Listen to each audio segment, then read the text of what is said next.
From 2000, I've got Soliseni,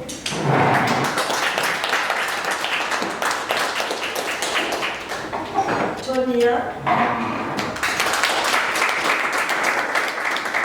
and last but not least, Miracle.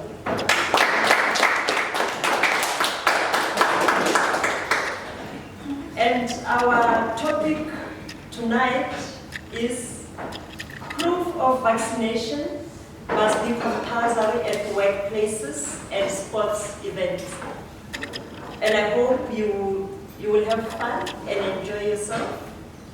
I will start with our first speaker, our affirmative speaker, number 1, from Vital Communicators.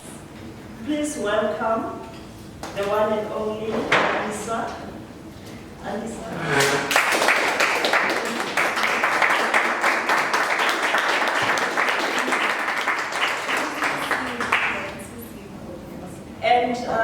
the time is 4 minutes.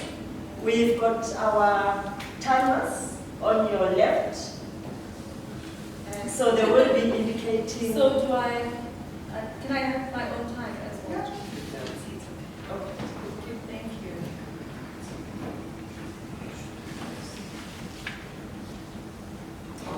Good evening, ladies and gentlemen. I'm Angus Joseph, one of the Vital Communicators. The motion for this House is proof of vaccination must be compulsory at workplaces and sports events. This speech aims to argue that proof of vaccination must definitely be compulsory. Before I delve deeper into our arguments as a team, I would like to define our core aspects of the question. What is the workplace? How do we define the workspace? The workspace, according to our definition, is any physical space that has individuals that interact directly with one another. Secondly, sports events are any events where there is a crowd and there is direct communication within that particular sport. So that suggests we rule out sports such as golf or cricket, but sports such as soccer and rugby are considered as those sports are the sports that have the potential for increased rate of spread. Further in my argument, I'll explain why we have chosen these core definitions, hence why any forms of sports fall away completely.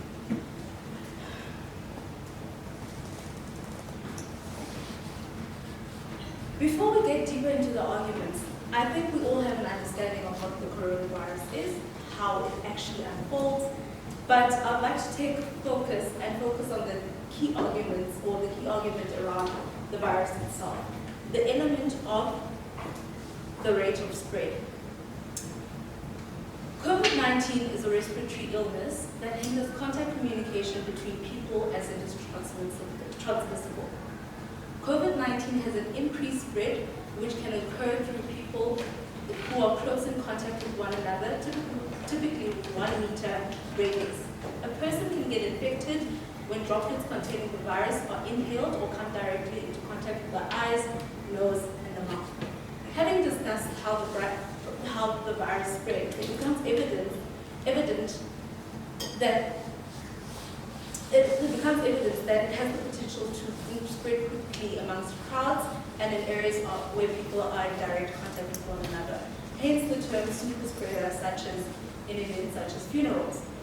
This is why we argue that proof of vaccination must be compulsory at workplaces and for sports and events. There are key arguments that we'd like to present before going forward. The first argument relates to the risk of spread. Secondly, I shall assess the benefits of vaccination, not necessarily just for the individual, but also for the employer and or the organization. This core argument will provide a basis, which my second speaker will delve into, which focuses on Section 14 of the South African Constitution, which speaks to the right to privacy. So as we look at the right to privacy as a nation, how does proof of vaccination violate or not potentially violate that right? From my side, Aubrey will be delving into that and looking at how it affects the other people within the organization.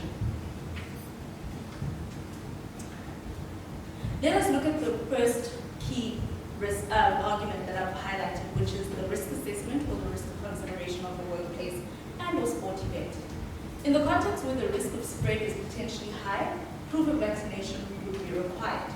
According to the Occupational Health and Safety Act of 85 of 1993, it intends to provide health and safety for persons at work and the health and safety in connection to those who use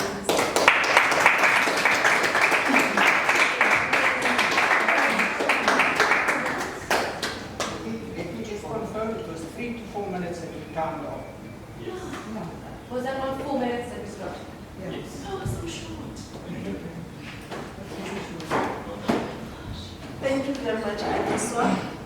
I will call our opposing speaker, which is Sibongiseni. Sibongiseni, the stage is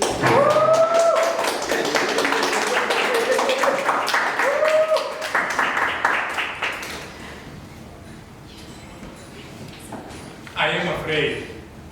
In fact, I am not only afraid but concerned. Madam Debate Chair, ladies and gentlemen, my opponent says proof of vaccination should be made compulsory at workplaces and sporting events. Compulsory. And I disagree. My fear is fueled by several factors, but first and foremost, we do not say people shouldn't get vaccinated if they want to. But it shouldn't be enforced to anyone who's not ready to do so. The latest statistics from government says that approximately 60% of the country's population has been vaccinated already. I doubt that's true, but even if it's true, the other 40% obviously has valid and various reasons why they are not vaccinated yet. People are afraid of some side effects that are associated with COVID, with the vaccines. Above it all is the fear of the unknown regarding all the substances that were used during the manufacturing of the vaccines. The manufacturers of the vaccines and the government refuses to disclose all the information, in fact, the substances that are used to manufacture these vaccines. The question is why? Why are they secretive? Some people have underlying morbidities and allergic reactions to some substances. And in most cases, these allergic reactions can lead to death. Hence, they are afraid. Our question is, why must vaccinations be made compulsory and mandatory in public events if the government and the companies that are manufacturing these vaccines are not open enough regarding the ingredients that are used to make these vaccines? So we are saying, why, first of all, the mainstream media is valuing the fear of the people who are scared of dying from COVID-19 more than the fear of the people who fear the side effects of the vaccines itself. Here's the danger regarding the latter. People might die from psychosomatic illnesses if everyone is forced to vaccinate. A psychosomatic illness is a physical illness or other condition caused or aggravated by mental factors such as stress or internal conflict. Moreover, the fear is fueled by untrustworthiness regarding the efficacy of the vaccines. This is because of the nature of the virus. The virus is dynamic, and we have seen with COVID-19 that it keeps mutating, and various variants are discovered every few months. And that calls for new types of vaccines to encounter the new strains, eventually people will need to vaccinate again. The more people get vaccinated, the rich get richer. But sadly, the poor get poorer. Because if proof of vaccination is made mandatory at workplaces, some employees will be forced to resign at their workplaces. That begs the question, which one is more valuable between the lives of our people and the economy? In conclusion, ladies and gentlemen, we maintain our stance that human rights must not be violated. It's my democratic and constitutional right to say no, especially to anything that relates to my work.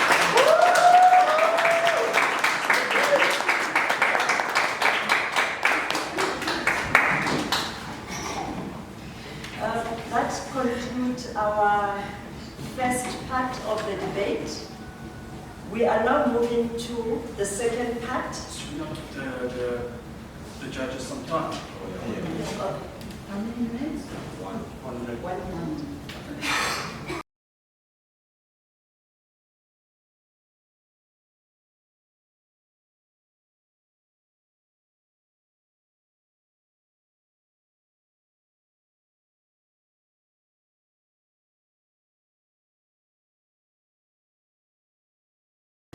So we are on our second part, the rebuttal part of our speech.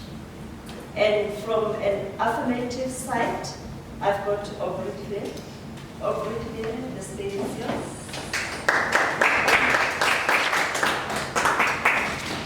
Thank you, Madam Contest Chair. Fellow Toastmasters, friends, it's 20,000. In the city, I disagree with you completely. Sorry to say that, but to me it sounds like a conspiracy theory what you've been pushing here. It's just not making sense. First of all, I agree that certain pharmaceutical companies are making money out of this, and there's a whole other debate we can go into the inefficacies of pharmaceuticals and how they're getting richer. Yes, richer countries are getting the vaccines first. But it's not that our people are not getting vaccinated or have to pay to vaccinations. I think the government's paying most of the vaccinations, and my medical aid paid for my vaccination. I'm also a type 2 diabetic. I went for both vaccinations and nothing has happened to me. First injection, sore arm, tired. But second, nothing. But I don't feel that these conspiracies are actually applying to what we are talking about here. You know, and you need to be careful when there's a lot of misinformation about COVID and these vaccines. And you get people who want to be fearmongers. They want people to be scared. They want people to be afraid. People like that have agendas. So we need to be careful. And I think the problem with misinformation and the problem where we may be failing is education. The governments and the medical age should communicate and educate people about vaccines. Explain how it works. You can also find those explanations online. It says to you there, the research that has been done. It's there. World Health Organization has it. You see, the problem here is not really about law, but right or wrong. Because everybody's both wrong. You have the right not to be vaccinated. And you have the right to be vaccinated. And you need to, but nobody's going to be forced to be vaccinated. It's only to show that you have proof that you've been vaccinated. You see, the problem here is the laws we have. You have the labor law, the occupational health and safety law, the POPI Act, the human rights law. These all conflict with each other. For example, the Occupational Health and Safety Act says, any employer who does not feel safe in his work environment has the right to refuse to work in that environment. However, the employer must supply a safe working environment for all his employees. Because there is now a conflict that needs to be fulfilled. And there are also with the sports events and organizations. These guys can't just freely have people coming in. The safety of the spectators or people who's part of this event are also their responsibilities. There is laws they have to apply to, unfortunately. So the question is not if there's going to be proof of vaccination. It's about when. Because the employers and the event organizations' hands are going to be tied. But that does not force you to be vaccinated. There is, on the internet, reliant on the labor, there are certain steps that needs to be done. First of all, you need to do a health or risk assessment. You need to look at the employers, who's going to be the highest risk, who's going to be the medium risk, who's going to be the lower risk. Then you need to put us in a plan. And employers need to be communicated. And you can't impose on a person's right on his religion, or his beliefs, or his medical concepts. So if they can't be vaccinated, they can't be vaccinated. But then they should have paperwork to say they can't be vaccinated. My other problem, the other thing is that in the end, if you do all these things, you will find that these people who cannot be vaccinated is a minority.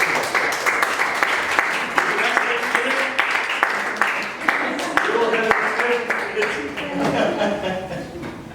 Thank you very much, Aubrey. I'm going to give the judges 1 minute to do their job, and then after that we'll proceed. Thank you.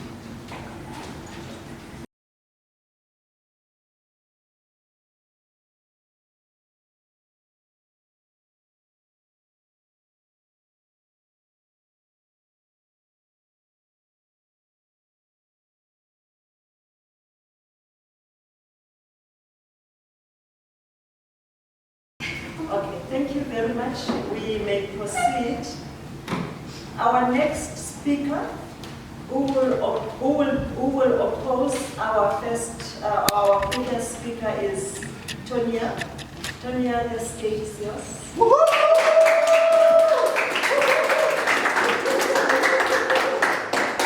real.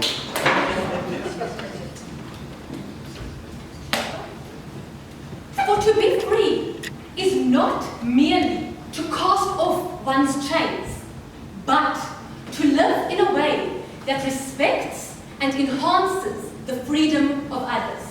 Nelson Mandela. Madam Debate Chair, ladies and gentlemen. As I begin, I would like to reiterate what our first speaker, Sibongiseni, indicated, that we are not against people receiving the vaccine, but rather people being forced to receive the vaccine. In South Africa, Section 12 of the Constitution stipulates that we all possess the right to freedom and security.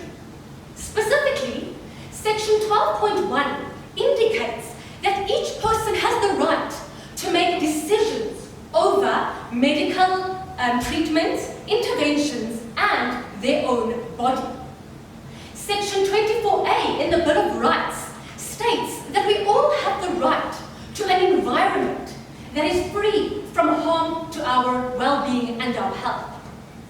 Now, ladies and gentlemen, with that being said, is it reasonable to expect that those who do not wish to be vaccinated should sacrifice their fundamental human rights just to accommodate the wishes of another group? On the 13th of April 2021, the use of the Johnson & Johnson vaccine was paused because a number of women were developing a dangerous condition of thrombosis and blood clots. Even though rare, it did still pose a risk, and as such, should be a choice. This brings up another issue relating to the testing of the vaccines, which, according to the Mayo Vaccine Research Group, should take between 7 to 10 years. An article published in the Health and Human Rights Journal in April 2021 states that although this virus has brought death and hardship, so has TB, HIV and AIDS, lung infections, cancer, and more. In fact, only 2.02% of the total COVID cases have resulted in death, according to the WHO. A paper published by Wits University in August 2021 indicated that the vaccine efficacy only lasts between 6 to 9 months and does not cover additional new COVID variants. Which begs the question then, how effective is this vaccine? Furthermore, with the the nature of the virus, it is not possible to become immune and as such achieve herd immunity, even if 67% of the South African population were to become vaccinated. However, due to the apparent protection that the vaccine does bring, those who do not wish to be vaccinated would pose less of a risk to the covered vaccinated individual. In closing, considering my above deliberation, there are valid concerns that would cause vaccine hesitancy, and as such, we stand firmly against the enforcement of mandatory vaccination. Thank you.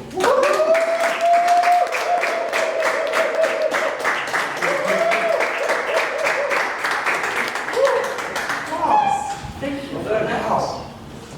I will give 1 minute to the judges. 2 minutes. 2 minutes.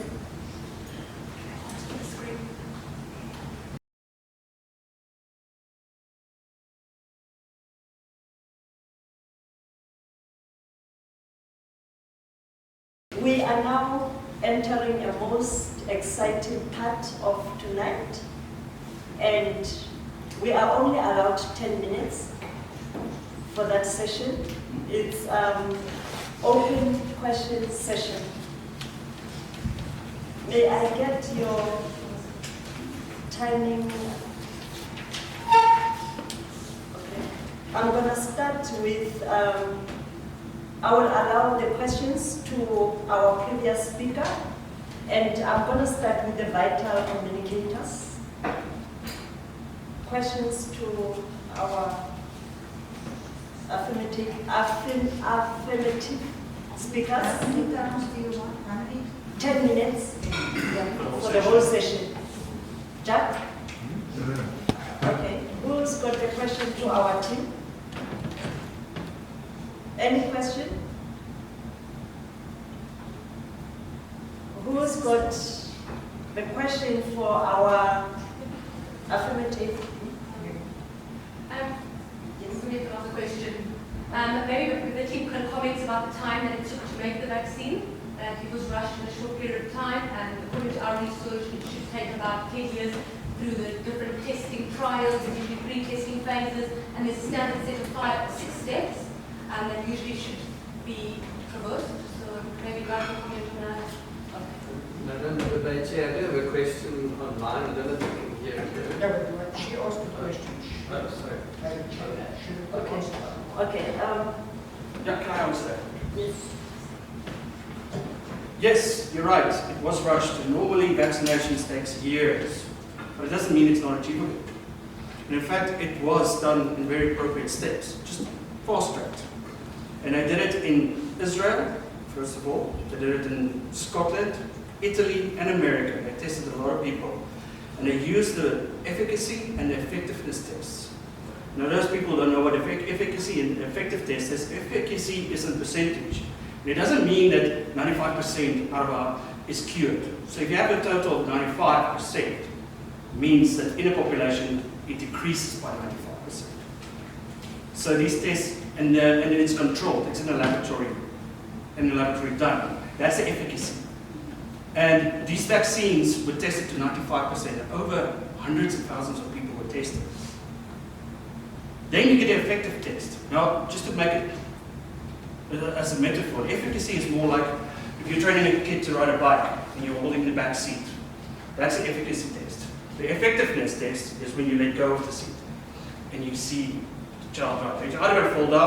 Now, those tests is real life. It's not controlled. You know, I drive to my work and I go, oh, damn, I forgot to drink my medication. These things happen. That's real life. So then they actually compare these two values, these two percentages, effectiveness and efficacy. And if they are close together, that means the vaccine is working. And that has been proven in Israel, Scotland, Italy, and America.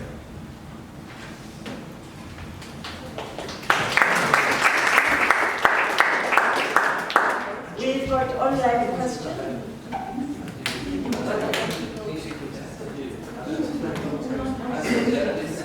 This is a bit strange. Who's your question for? Sorry. He says 1 minute for answer. Oh, Okay. Okay. Should it start by the time? 20 minutes. I'll time this one. How long was this start? That was from 10 minutes till 6 minutes. So he wants it for 4. Yeah. It can't be, it wasn't that.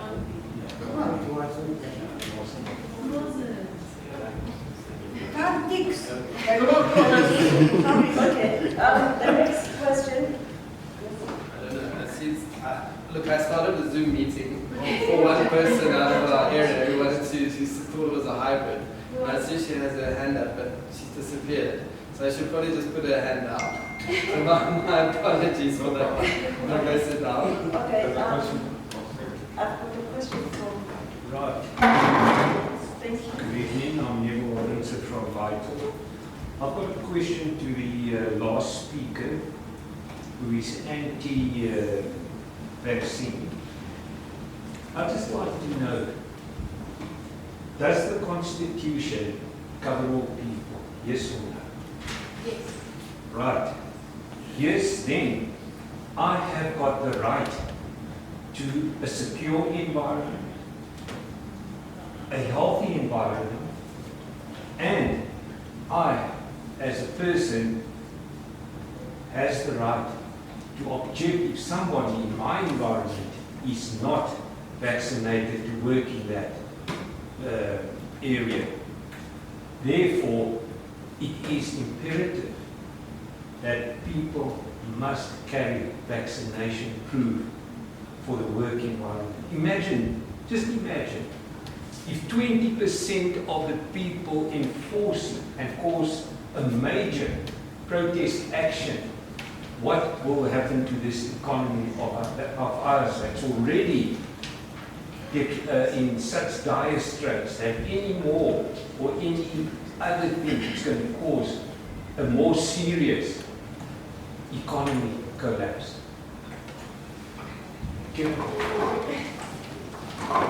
Thank you so much for your question, Mr. Aronson.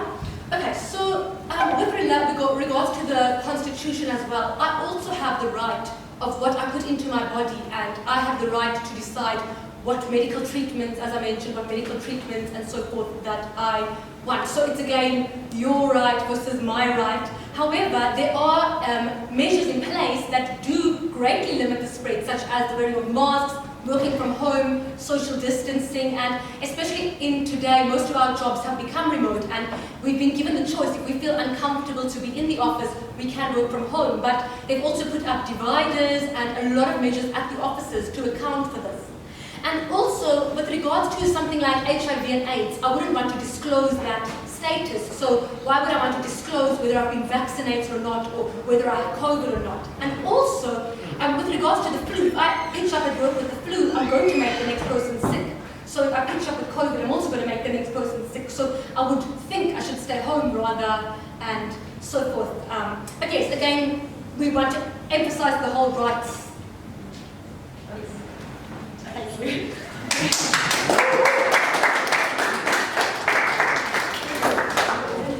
Okay, Nicholas. Madam Chair, I do have a question from Sylvia, the president of the Trinity Club. She put in the chat, she said, either team could answer. So do you think we may face a replay of Nuremberg trials in modern times? Nuremberg 2, if all goes wrong. Question to any speaker for the vaccine. I'm guessing it's aimed at the fourth club. Okay. You want to read the question? Okay, I want to know, first of all, what does she mean by Nuremberg trials? Is she talking about the Second World War? Possibly. What does that have to relate to any of the vaccinations? In the first place? Speculative, completely speculative, because I don't know the context of the question. Maybe with It's regards to the origin. It's not a hot thing. Maybe with regards to either the origin of COVID-19 or with regards to if the vaccine backfires. Speculation. Well, I think the origin of vaccination has been well documented and well proven and tested. It's not a conspiracy theory, ladies and gentlemen. And I don't see this question being related to any of the proof of vaccinations. So you can just maybe elaborate. I don't understand. Okay.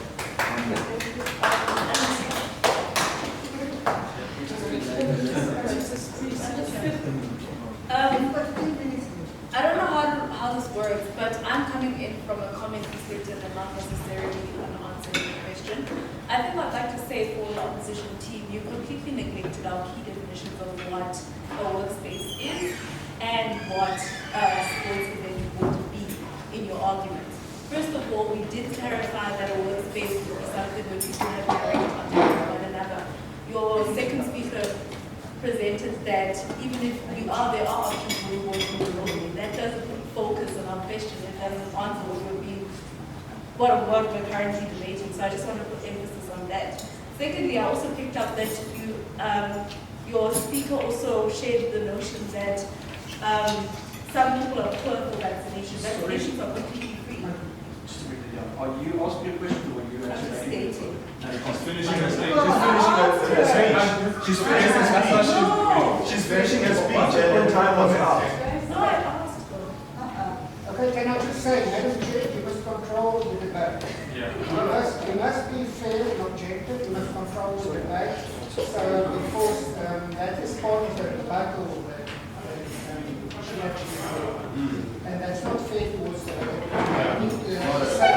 at all. It's not at all. Just like it's not fair to force us to vaccinate.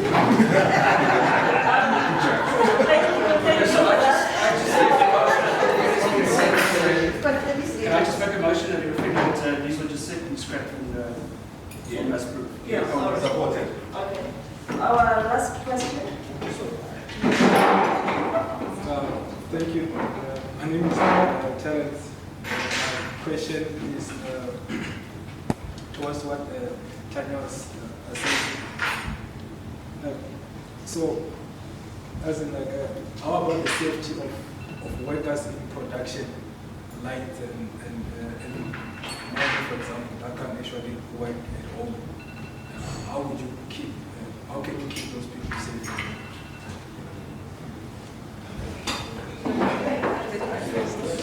I guess, well, again, with the wearing the mask, following all the different COVID protocols that the President stipulates, I think those would be good to follow for a reduction line.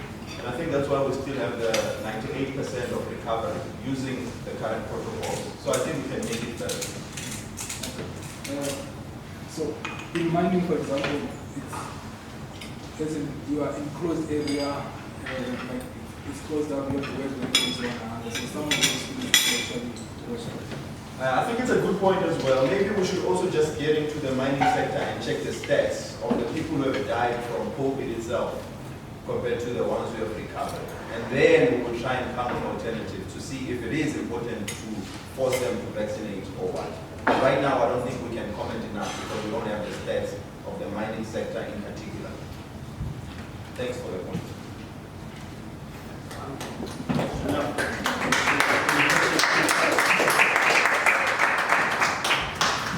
Thank you very much. That concludes our question session, and I will give 1 minute to our judges. Thank you.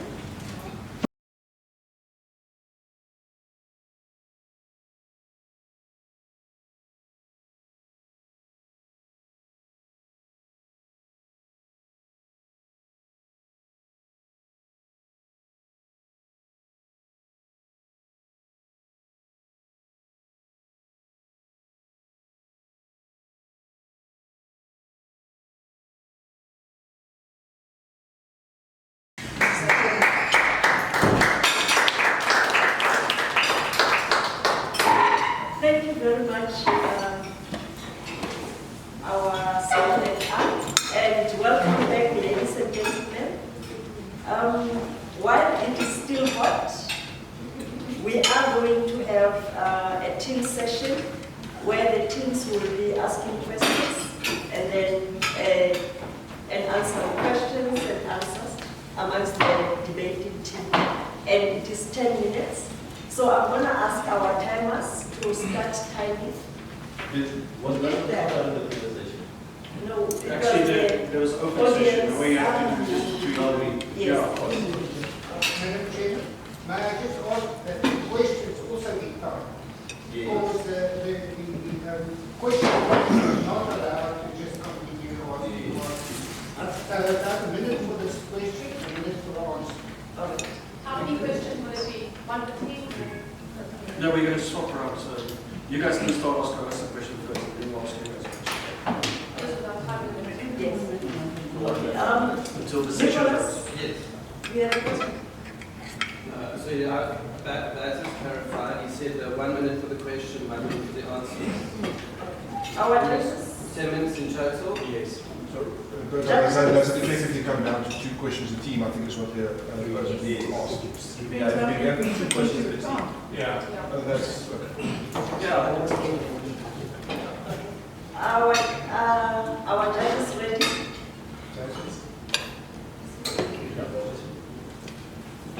Going to send the other question? Yes, I do. Is it the debate question or something related to clarity? No, something related to the debate. Oh, okay, okay. Yeah, no, once I've opened the session, I will give you a chance. All right. So, ladies and gentlemen, are we ready for our team question and answers? Yes. Timers, we are ready. Judges are ready. Audience, thank you very much. You may shoot. Okay, thank you, Madam Debater. My question is directed to Aubrey. Maybe even Anissa can answer this question. Aubrey, first of all, you seem to be fond of the concept of conspiracy theories. And just so to clarify, and maybe the reason why you said maybe more into conspiracy theories, my question is actually about the fact that I said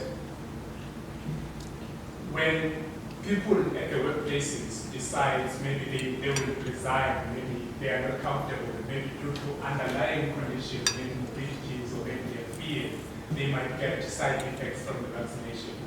And also to you, Anderson, for the fact that you said people will not get work. Because if you think about it, if I resign, maybe they say, no, we're not going to allow you to come to produce a proof. What if I have underlying conditions that make me to resign because That's a good question. Fun. Like I said at the beginning, an employee has a right not to work in an environment where he feels unsafe. If he's going to get enforced, then he has a right to say, no, and I'm going to resign. He has that right. The Occupational Health and Safety Act applies for that, allows for that. So it's not for one side, it acts both ways. And about your second point, I forgot what your second point was now again. That's about the poor getting poorer. The poor getting poorer is a social economic extension. I don't think the vaccinations are part of that, but not the only sole priority to that. I mean, a lot of these corporate companies are swallowing these smaller companies. So the bigger guys, the richer guys, are just being able to buy more shares, and the smaller guys don't be able to actually build proper businesses because of this.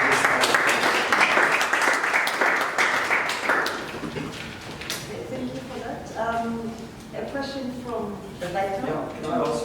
Pretoria 2000. Tony, I just want to clarify something for me. Is there any evidence that proof of vaccination will lead to enforcement of vaccination? Because I feel you guys are missing the point here. Nobody's going to be enforced. Nobody's going to be forced to say, you're not going to go to work one day and the employee says, yes, a nurse, yes, a doctor, make a line. That's not going to happen. So is there any evidence that this will lead to enforcement of vaccination? I think the whole purpose of this debate is... Oh, give me a second. Sorry. So I think the whole purpose of this debate is we are against being forced to receive the vaccine and being forced to present a vaccination slip, where you guys are for being forced to present the vaccination slip. yeah. So yeah, that's basically. Since we still have a minute, I think there's an element of contradiction coming from your end, because you are advocating for the enforcement of providing proof of vaccination. But at the same time, you're saying you're not forcing people to vaccinate. But that's And we're not sure where you stand, The statement is proof of vaccination, which is enforcing people to vaccinate for them to come into this place. To have that prove something. Give us So if I don't So that would mean we don't It only. doesn't mean that you have to be vaccinated. Then why are we having a debate? So, all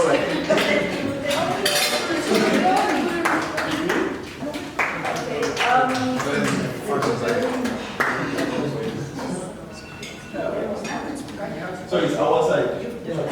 Second question. Yes. Okay, all right. So the question is, The stage is yours. to the team, I just want to ask a question in relation to the vaccine. With the point of how dynamic this COVID virus is, it mutates every now and then. How do we know that this current vaccine is going to protect me for the 4th wave, 5th wave, 6th wave? And what happens to the immune system when you keep introducing new vaccination in your body? Because you know, whatever you put inside your body weakens the natural ability for your immune system to work and fight for itself. So by the time you put a booster after a booster, what happens to your immune system? And until when are we going to get vaccination?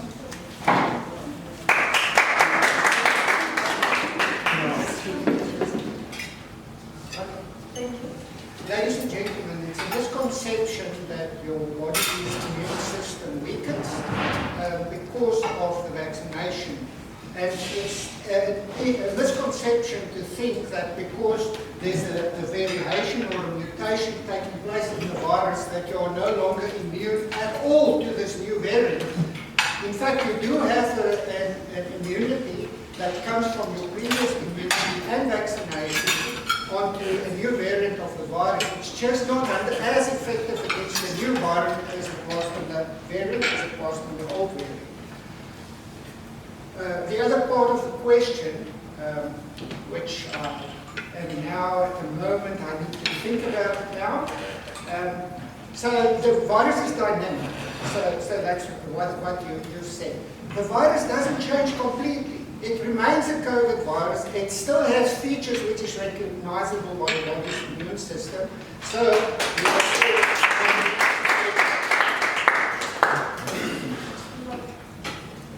A question from Vita to Pretoria 2000. I have a question for you guys to decide for the team. Alisa, the stage is yours. Oh, to the question? Yes. Yes. Oh. I don't want to stand up here anymore. Okay, so I just want to have a quick question with regards to, are you saying that you stood here and you've explained how the rights of people are very important? Are you saying that their rights are more important than others in the workplace? How are you framing that? Because I'd really like to understand, because as much as I'm concerned, we don't live in isolation, so I just want to understand from your side and perspective, when you're saying people have rights and freedoms, does that override the other's right to safety and a healthy environment?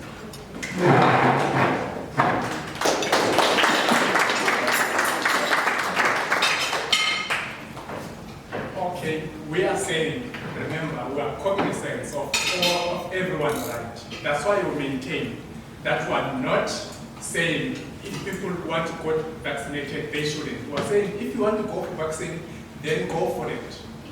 But do not enforce those ones who say no to their body. For us to say, if you want to go for the vaccine, then go for it. But don't enforce it to those ones who are refusing to get the jab, because at the end of the day, they have various reasons why they are refusing the jab. Like I said earlier, due to underlying conditions, perhaps they might not want to disclose them. So we're not violating anyone's rights. If you want to say no to the vaccine, no to the vaccine. If you want to say yes, yes, go for it. But don't say everyone must get vaccinated. So that's where we stand. Thank you.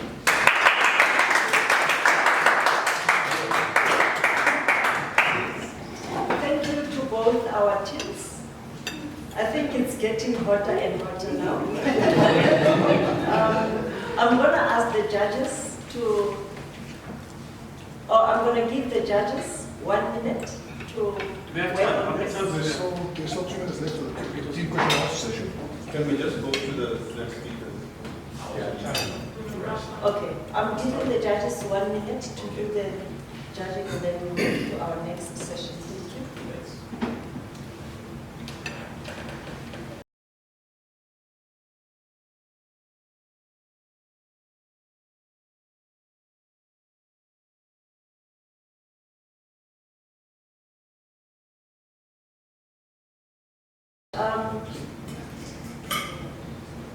now we are at the last part of our debate, where we will call upon our speakers with their closing statement. Bertus is on our list.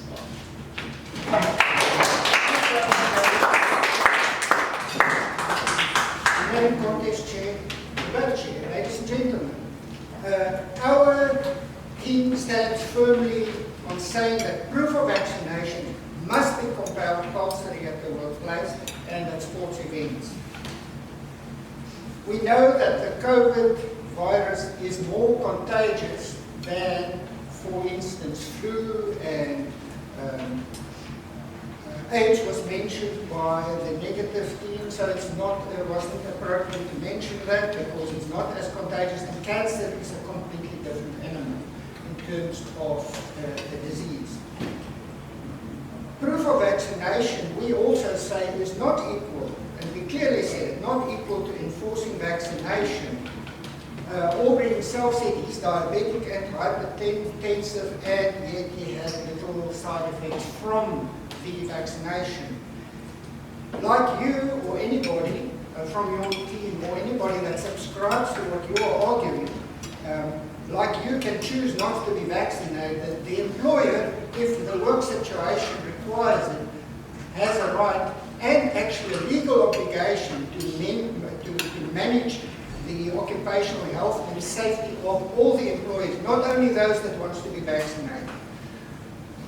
And the Labour Relations Act also requires that that happens. It comes into the Labour Relations Act, and then the balance of your human rights not to be vaccinated against the human rights of other people around you, if it's in places where the risk of actual infection becomes high, and there are places like that, that it must be managed at sports events and at the workplace, if that workplace requires it.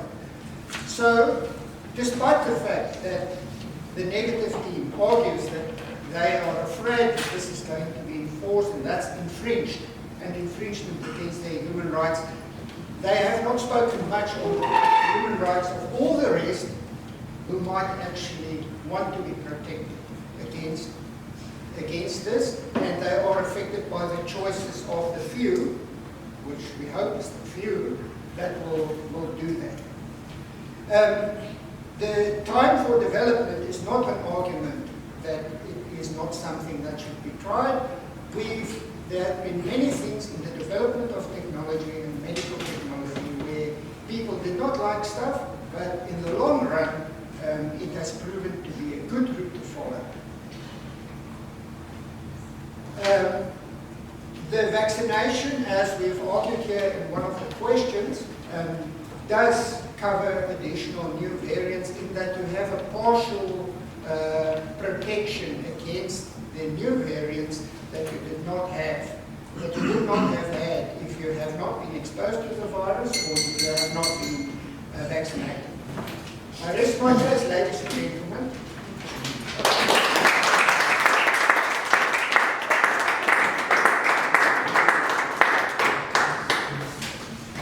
I will call upon our closing speaker to oppose what the affirmative speaker was saying. I will call upon Miracle on the stage to come and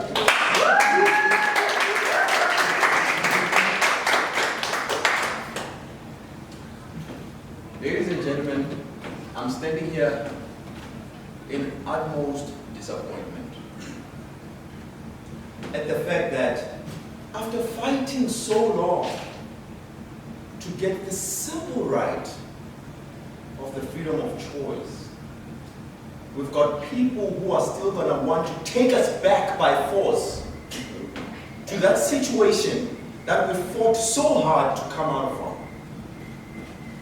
Worse, on top of our bodies, even inside.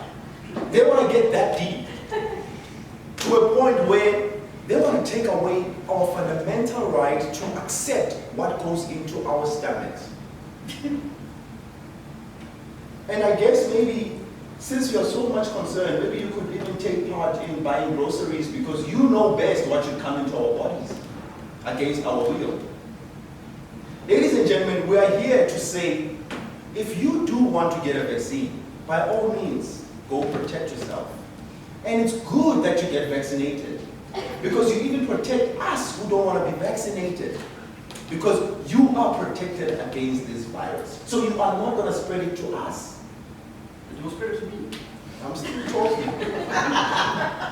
The other disappointment is the fact that we actually do feel out of place. We feel like we're in the wrong debate. We're in the wrong venue. Because we thought we were going to debate with people who are for enforcing the proof of vaccination to be provided at the workplaces. However, this team shows us that they are for, but they are against, but they are not sure where they are. They are confused. No, we're not. Because they are saying proof should be mandatory in the workplace. But on the other hand, if you don't want to vaccinate, don't vaccinate. So what's the point of providing proof? Properly regulated. Otherwise, ladies and gentlemen, we are here to say, we are scared. We are scared of the unknown side effects that could happen over the long term because the vaccine has not been given enough time to show us what it can do in 2 years, 3 years, or 5 years. So why should we be forced? We are scared. So why is your fear of COVID more important than my fear of the side effects of the vaccine? Please hear us out. That's all we are asking for. Accept that we are scared. We are people. We've got emotions just like you. Allow us to go through this fear. And when we see you guys over a longer term, then we can decide to say, maybe this is safe. Because every time we travel to a country, if it's infested by malaria, we do get malaria vaccines. Why shouldn't we get the COVID vaccine if it's proven to work? It is. So ladies and gentlemen, as much as our other side really does want to take the position of tyranny, we actually advocate for freedom. If democracy doesn't mean anything for the people who are pro-vax, we do value our democracy and our freedom to choose what we want to come into our bodies. If you want a vaccine, we repeat, do go and get a vaccine. But please, allow us to choose what we want in our bodies. Thank you.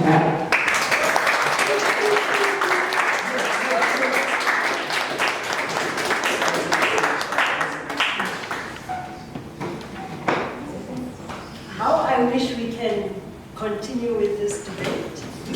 Unfortunately, time is not on our side. I'm going to give 1 minute to our judges. I think the judges should actually come together now. It's supposed to happen over recess. Okay. Let's just I'm going to somehow break the law and as a form of entertainment while we're waiting for our judges, I'm going to ask each and every one of you to reintroduce yourself. Or the teams, the debating teams, to please, because it seems like it's still hot. Can you just come and introduce yourself to our audience quickly to buy time? Oh, just to tell nothing about the debate now. Hi everyone, my name is Tonya Michael, and what can I tell you? I have a twin sister. Yes, it was my cue. She actually does, and she's like a quiet version of me. Yes. So who's here, Tonya? I wonder if I'll get this.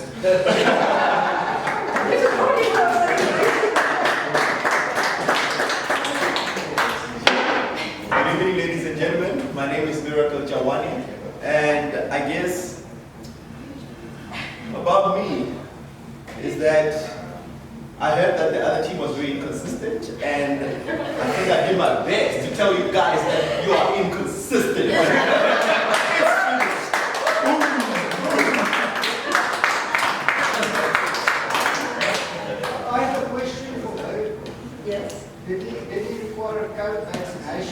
travel internationally?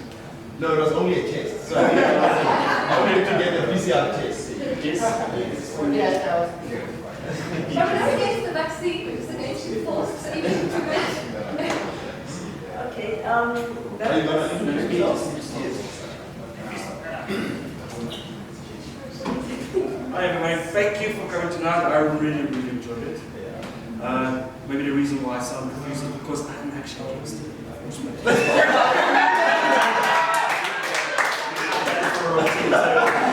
So maybe that's a bit confusing. But yeah, it's not about the dictatorships. That's all I want to say. It's never about being enforcement or going back or regress.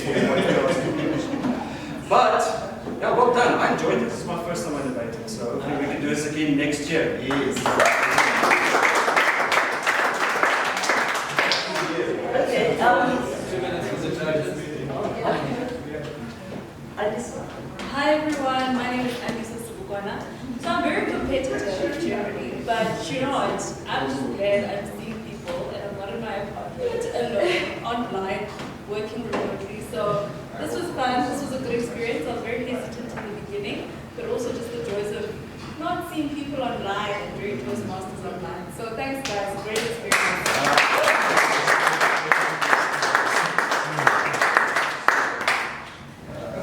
I want to mention about proof of vaccination. On this device, there's a copy of it.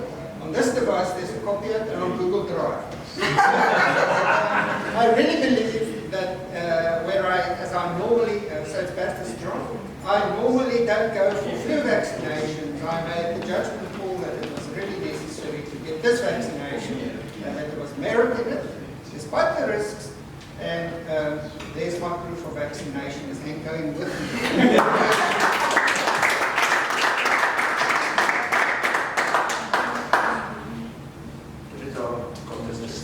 Announce Us.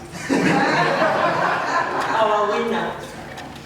And what I've been told by the judges is that the results are not on the argument itself, but was based on how the debate was handled by the winning team. So, as I open the envelope,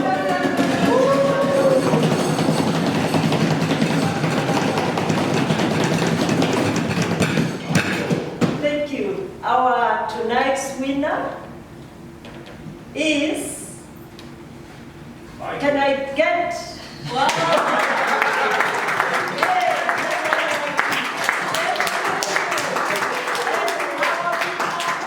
for tonight is Vital Communicators.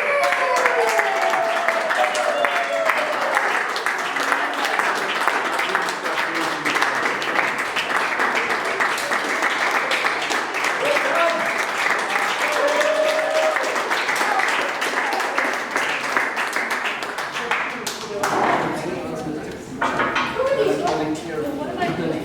I wanted to say it wasn't an accusation. We didn't say because it was this way. We didn't ask you to take it. Okay,